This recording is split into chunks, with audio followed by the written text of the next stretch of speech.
yitwa The Ben Mugisha Benjamin akaba akubutse muri Canada muri Ottawa. Ben, welcome.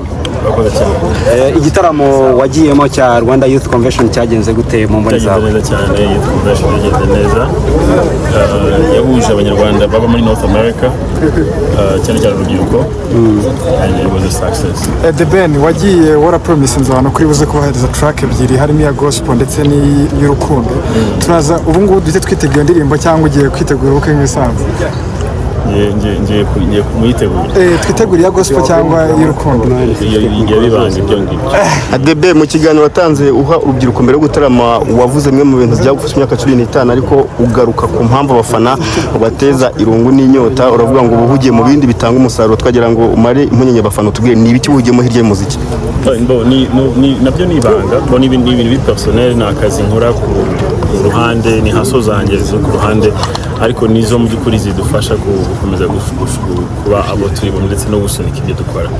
Debe dufite amakuru yuko watumiye muri First Family ya Uganda utaramirayo ayo makuru niyo yakuriye bivuga ko ari igitaramo cyo kuri Seven nibyo Uganda se Uganda ari ubukwe natumiyemo iyi weekend ariko abantu miyemo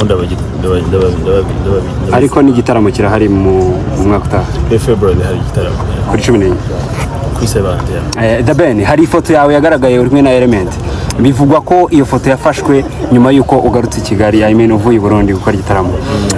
Iriya foto koko hari project mwamwe mu gukora na Element cyangwa wenda Element inshuti yanjye abantu babizi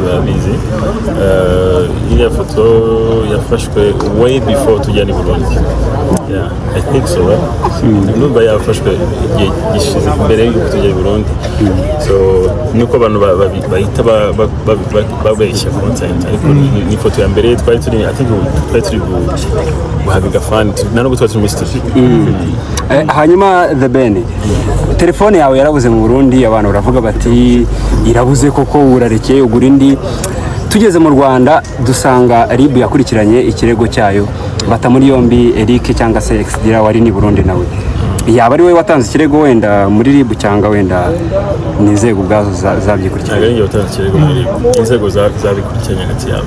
Hanyuma The Ben, ejo bundi hasohotse amakuru avuga ko Tiwa Savage, Shiba, Diamond Platnumz bashobora kuzaza mu bukwe bwawe.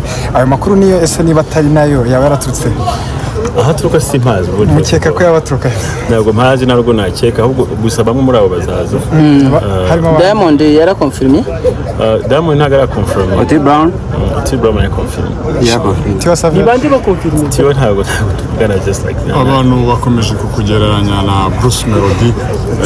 Hari n'ifoto yari maze iminsi nabonye ku munsi w'ejo yiriwe Bruce Melodie ari kumwe na madamu wawe Pamela abantu bavuga ati wa mugani koko nibibaka ariko kandi Bruce Melodie ku munsi w'ejo yagaragaye kuri stage afite idarapo ry'igihugu abantu bati wa mugani nyina gakomeje gucimaka ko wa mugani ari uyoboye umuziki wacu ni heavy icyo kintu maze iminsi bivuga kujyanye na The Ben na Melodie. Bruce Melodie ni mu Rwanda ndumva njya mbigira class ari muri class A. Gusa muri class A type of artist nuvuga ngo nimba alphabetize kuri ABCD abahanzi baba bari muri class A, class B, class C. So n'umuhanzi yasohokeye igihugu. I feel like all of us should kumushyigikira bihagije. Nta gahunda nyiragarimo ni gahunda dukwiye gushyigikira nuko maze iminsi muri Youth Convention. I think I'm going to follow up menye ko byagenze and I think I'll share my thoughts. Debe ubuheruka hano wavuze kuri batuvuga yuko bidakenewe bigenanye n'amateka y'igihugu benshi babifata nkaho utari wayisobanukiwe na bati ko babatende bamwe batigire ngo waramutinye abandi batiye ndashaka kwatikije ko ari kurwana ubundi wowe ujya kuvuga ko bata atari ngombwa kandi wenda muri industry bavuga na Kenison nimugorane wavuze ngo ikwiye kubaho ariko mu buryo bwo gukorera amafaranga utekereza yuko kuko bikwiye yuko na Bruce Wayne hategurwa icyo gitaramo nkuko namuyoboke yize kubikomozaho kigamije kuba hareba koko isabafana naba bimeze bite ariko abo mukunzi w'umuziki Shubije mu magambo magufi kuri cyo nk'icyo n'umuntu agisubiza gushize hakwiye ko igitaramo for sure gishimisha abanyarwanda and I'm pretty sure ko kizaba ahubwo iriya stade bari kutwubakira His Excellency niyo mbona tuzakora mu gitaramo umva ugihuriyemo na Melodie itayo ya bato se n'ubundi abantu barimo kuvuga kandi ndi kuvuga ko igitaramo cyane na Melodie The Ben 2017 ngumvikanye kuri imwe muri radio zikomeye muri Afrika uvuga ko ugiye gushyira hanze album hariho abanzi bagiye bakomeye ndetse abantu benshi batangiye kuvuga ati wa Savage kashobora kuza ari kuri album ariko nekereza ko imyaka igiye kuri 5-6 gutyo nta kintu gihari sometimes abafana bakavuga ati The Ben awatubeshya ndetse n'amagambo menshi bakanakoresha n'imvugo zikakaye turaza kubona The Ben uri buze gushyira hanze single na pressure uri buze kujyaho cyangwa ntabwo biri buze kugaragara nkaho abafana babeshye kandi ari bo bakunzi bawe kuko bahaye single album ahubwo kuba nyine abo bantu bose wabijeje bataraboneka kandi sometimes cyagiye bari muri prime time kandi ubu ngubu yenda yakora bonigiye effect niyo yari kugira cyagiye hari ukuntu abafana pressure yabo ntayigenderaho yego ariko nanone ari ukuntu yigenderaho sometimes kuko nibo dukorera so nisigura ku banyarwanda bose apana abafana ba The Ben ku banyarwanda bose muri rusange kuba njya mvanga music n'izindi business zanjye sometimes ntisanga mu by'ukuri nibagiwe byo music nsaba but I promise them ko uyu mwaka ndetse n'umwaka utararangira nubwo ufite stress z'ubukwe hagomba kuba a new wave.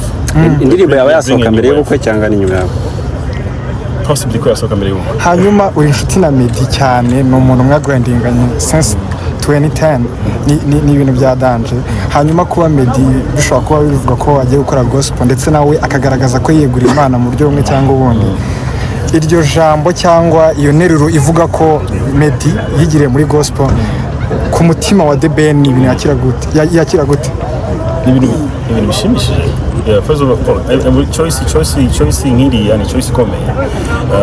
Nubwo je akantu ntemeranya na Melodie nuko Melodie yahoze ari gospel. Melodie yahoze ari gospel.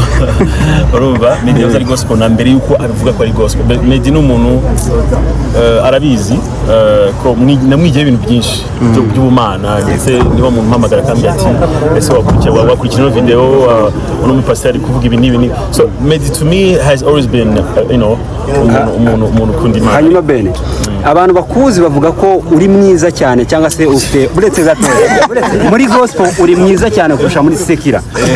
Nawe ni kubyizera muri